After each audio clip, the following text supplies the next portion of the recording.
벤치프레스 자세가 헷갈리셨던 분들 주목해주세요. 이 영상 하나로 벤치프레스를 마스터할 수 있도록 알려드릴게요. 안녕하세요, 아로진TV 사용코치입니다. 재현 코치입니다. 많은 초보자분들이 팔을 움직인다고 해서 팔 운동이 되는 걸로 많이 착각을 하는데요. 벤치프레스가 어디 운동되는지 한번 같이 알아볼게요. 팔이 몸에서부터 멀어지면서 대흉근과 전면 삼각근이 주동근으로 사용되는 걸 볼 수 있을 거예요. 또한 등 뒤쪽에 위치한 광배근은 벤치프레스를 하는 동안에 등의 아치를 만듦으로써 자세에 대한 안정성을 만들어줍니다. 바벨을 밀어 올릴 때 마지막에 팔꿈치의 신전을 담당하는 삼두 근육이 사용되는 것을 볼 수 있을 겁니다.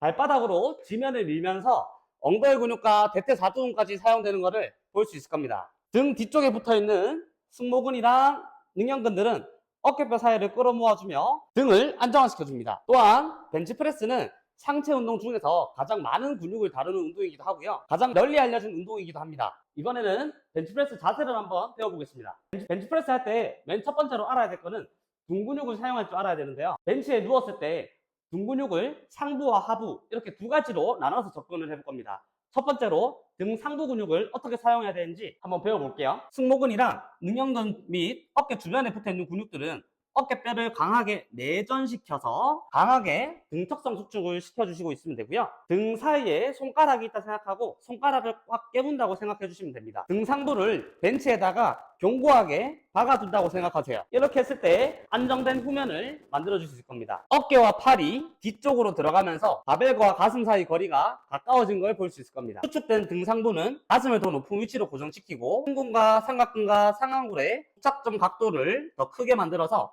역학적으로 이점이 생기게 됩니다. 반대로 어깨뼈를 앞으로 쭉 뻗게 되면 어떻게 될까요? 승모근이랑 능형근을 강하게 끌어당기면은 이 바벨 잡은 거리와 가슴으로부터 거리가 가까워진 걸 볼 수 있을 거고요. 반대로 어깨뼈 내전되어 있는 게 풀리게 되면은 가슴이랑 바벨 사이 거리가 멀어지는 걸 볼 수 있을 겁니다. 그렇게 되면 바벨이 이동해야 되는 거리는 길어지게 되는 거고 이는 역학적으로 불리하게 됩니다. 또한 어깨뼈가 앞쪽으로 튀어나오기 때문에 팔을 내리는 동안에 벤치 사이에 어깨뼈가 끼어 있는데 상완골이 어깨뼈 앞쪽으로 튀어나가게 됩니다. 이는 곧 어깨 통증을 유발할 거예요. 바벨을 잡았을 때 어깨뼈 사이를 끌어모아서 바벨 사이랑 가까워지는 걸 보시고요. 다시 멀어지게 했다가 멀어졌을 때 거리도 한번 확인해 보세요. 등 상부를 끌어모아서 벤치에 견고하게 박아놨다면 광배근의 텐션을 만들어 볼 건데요. 광배근은 이 허리 아치를 만듦으로써 자세에 대한 안정성을 향상시키게 됩니다. 이때 중요한 거는 허리를 과하게 꺾는 게 아니라 배꼽을 살짝 끌어당겨서 허리는 정상적인 전만 각도를 유지해 주시고요. 흉추라고 불리는 이 가슴을 최대한 들어서 광배근에 힘이 실릴 수 있도록 해주시면 됩니다. 벤치프레스를 할 때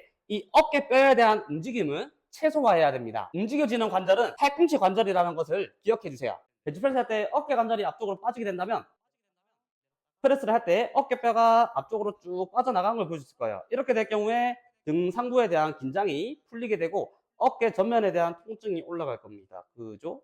네. 벤치프레스를 할 때 두 다리는 지지대 역할을 하게 됩니다. 발을 어떻게 두냐에 따라서 하체의 견고함이 달라지게 되는데요. 발은 좌우 넓이랑 앞뒤 넓이로 나눠서 볼 수 있는데요. 벤치프레스가 처음이라면 양발의 스탠스는 본인에게 편한 기준으로 벌려주시면 됩니다. 가장 기본은 정강이 뼈가 수직이 되게 하는 것인데요. 발을 엉덩이 밑에 가깝게 둘 경우에는 후면에 대한 아치 설정은 더 유리해질 수 있지만 지금처럼 발 뒤꿈치가 뜨면서 지면에 대한 안정성은 떨어질 수 있어요. 반대로 발을 몸에서부터 멀리 두면 어떻게 될까요? 자세가 편안할 수는 있지만 하체에 대한 지지력은 잃게 됩니다. 아치 세팅이 불안전해지기 때문에 별로 추천드리는 방법은 아닙니다. 발을 엉덩이 쪽 가깝게 혹은 멀리 두고 진행할 수 있긴 한데 지금 알려드리는 방법은 가장 스탠다드한 방법인 것을 기억해 주세요. 가장 기본적인 방법은 수직이 되는 거라고 설명을 드렸고 양 발의 넓이는 편안한 대로 설정해 주시면 됩니다. 발까지 설정하셨다면 엉덩이 근육 사용하는 것을 배워볼 건데요. 엉덩이는 상체와 하체를 잇는 가교 역할을 하게 됩니다. 하체가 부실하다면 올바르게 벤치프레스를 할 수가 없습니다. 양 발로 지면을 밀게 될 경우에 엉덩이가 위쪽으로 힙 브릿지가 되게 될 건데요. 이때 벤치에서 엉덩이를 완전 띄우는 게 아니라 벤치에 1mm만 붙인다고 생각하시고 벤치에다가 고정해 주시는 거예요. 이렇게 했을 경우에 양쪽 엉덩이가 빵빵하게 힘이 들어가는 것을 느낄 수 있을 거고요. 양쪽 허벅지 전면 또한 스트레칭되면서 늘어나는 느낌을 받을 수 있을 거예요. 이때 주의할 점은 벤치에서 엉덩이가 과하게 들리면은 안 된다는 겁니다. 일관성이 없어질 뿐만이 아니라 합리적인 방법이 아니기 때문에 벤치에 엉덩이를 살짝 터치한 상태로 진행해 주세요. 등 근육 사용하는 거 오케이, 양발 설정 오케이, 엉덩이까지 했다면 이제 바벨을 잡아 볼 건데요. 바벨 위치는 눈높이를 기준으로 맞춰 주시고요. 만약에 눈 위치보다 몸이 아래로 내려가게 되면 어떻게 될까요? 어깨와 바벨 사이 거리가 멀어지기 때문에 바벨을 들어 올릴 때 불안하게 되는데요. 바벨이 이동해야 되는 거리가 길어지기 때문에 중량이 가볍다면 괜찮지만 중량이 무거워지면 위험할 수 있습니다. 반대로 눈 위치보다 올라가면 어떻게 될까요? 벤치프레스를 수행하는 도중에 J컵을 때리게 됩니다. 눈높이를 맞추는 것을 기억해 주세요. 바벨을 가슴에 내렸을 때 양팔 전환의 각도를 확인해 보세요. 전환의 각도가 수직이 되게 하는 것이 가장 스탠다드하고 어깨 관절을 최대로 동원시킬 수 있는 각도입니다. 이거보다 넓게 잡았을 경우에는 전환이 수직이 아니라 좀 더 넓어지는 걸 볼 수 있을 건데요. 이것을 와이드 그립이라 하고요. 이거보다 좁게 잡아보면은 지금처럼 좁게 잡는 그립을 내로우 그립이라고 합니다. 특정 목적에 따라서 그립을 좁게 잡을 수도 있고요. 반대로 넓게 잡아서도 진행할 수 있을 겁니다. 하지만 지금 저희가 알려주는 벤치프레스는 가장 스탠다드한 방법이고 가장 많은 근육을 동원시킬 수 있는 방법이라는 것을 기억해 주세요. 바벨을 잡았을 때 손목은 수직이 아니라 뒤쪽으로 대략적으로 20에서 30도 신전되어 있어야 되고요. 엄지두덩과 소지두덩에 무게를 잘 실어 주시고요. 그 다음 팔을 바깥쪽으로 내회전을 시켜 주시고 양손은 회내를 시켜서 그립을 잡아 주시면 가장 완벽한 그립을 잡을 수 있을 겁니다. 얼렉을 할 때는 팔꿈치를 쫙 펴서 락아웃을 만들어 주셔야 되는데요. 간혹 팔꿈치를 다 펴지 않고 얼렉하는 경우가 있는데 이럴 경우 위험할 수 있어요. 반은 어깨 관절과 수직일 때 균형을 이루게 됩니다. 어깨 관절에서 조금이라도 멀어질 경우 불필요한 힘이 생기게 될 거예요. 시작과 끝은 동일하게 어깨 관절 위치에 있어야 됩니다. 중심축에서부터 벗어날수록 바벨이 흔들리게 될 거예요. 벤치프레스를 할 때 시선은 바벨이 아니라 천장을 바라봐야 되는데요. 벤치프레스를 하는 동안에 시선이 바벨을 쫓게 되면은 궤적이 일정하지 않을 뿐더러 바벨이 출렁거리게 됩니다. 이 원리는 야구에서도 똑같이 적용되는데요. 배트를 휘두를 때도 시선은 공을 보고 있어야 되는 것처럼 말이죠. 프레스를 할 때 가동 범위는 최대 가동 범위를 사용해야 합니다. 전체 가동 범위를 사용함으로써 관절이 움직일 수 있는 모든 범위에서 스트렝스를 향상시킬 수 있습니다. 매번 동일한 가동 범위를 가져가야 벤치프레스 기록이 좋아지고 있는지 안 좋아지고 있는지 확인할 수 있습니다.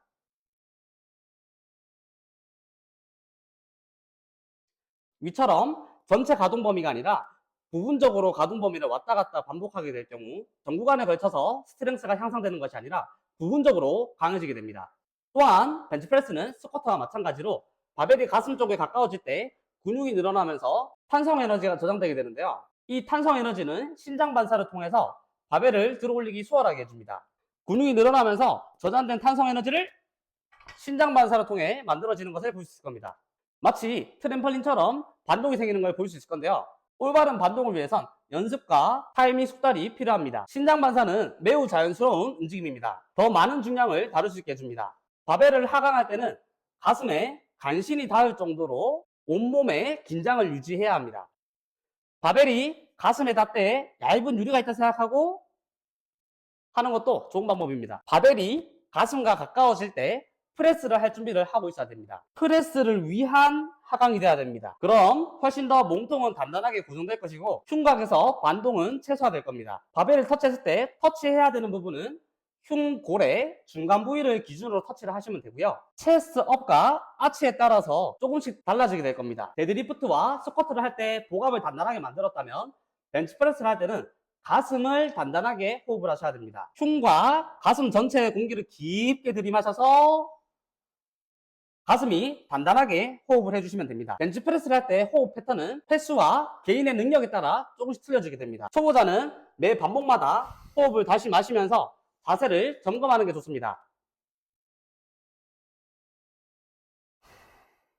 자세 점검하고 다시 당기고 프레스 됐고 다시 마셔서 자세 점검해주고 당겨주고 프레스 숙련자의 경우 본인의 능력에 따라서 매 반복마다 호흡을 하거나 아니면 하나의 호흡에 두세 번을 반복할 수 있을 겁니다.